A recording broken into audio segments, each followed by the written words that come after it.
The San Antonio Spurs are letting NBA teams know that they are not willing to trade Kawhi Leonard to the Western Conference. If they're going to trade him, they're only going to send him to the Eastern Conference. Now, this is one of the many hidden rules that NBA franchises have always operated under. This is smart. This is standard procedure.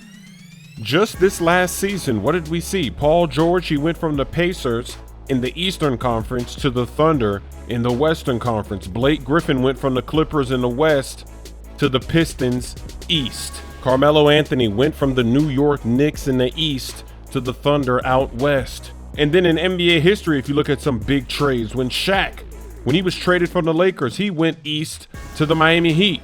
When Kevin Garnett was traded from the Minnesota Timberwolves, he went from the West to the Boston Celtics in the East.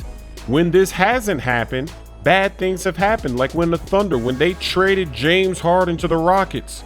Now all of a sudden the Rockets are competing with the Thunder. That made Kevin Durant leave.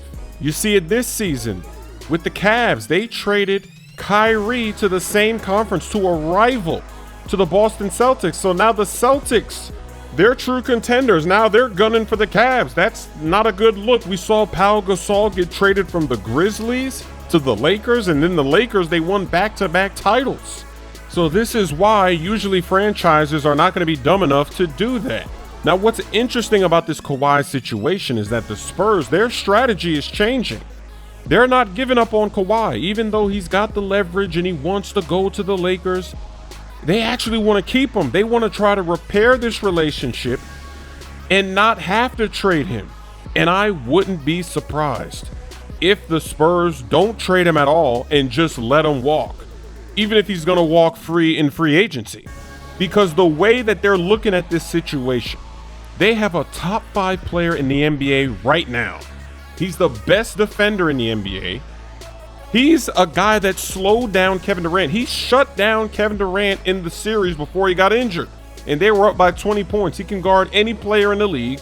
Offensively, he does it all. He shoots threes, he can dunk, he can slash, he can do post-up moves.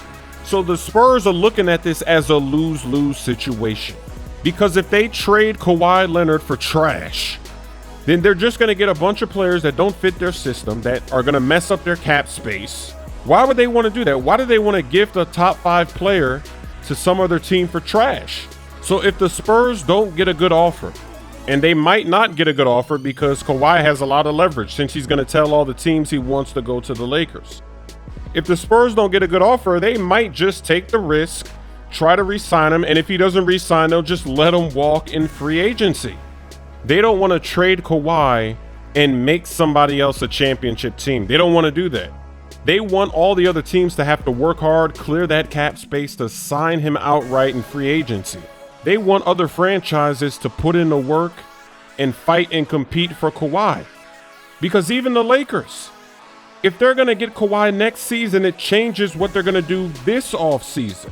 They want all these teams scrambling to make the moves, to take the risk to go after Kawhi. This is very interesting. Spurs fans, let me know what you think in the comments section about the backbone that your organization is showing. I don't know, maybe they're bluffing, maybe they're going to cave in eventually, but I would not be surprised if they just hold firm and play it out. That's all that matters. Look at him, he's happy. Mission successful. He's leaning back, he's taking in that heavenly fall. He did it for the glory. That's beautiful. See, a human negotiator would have never done that.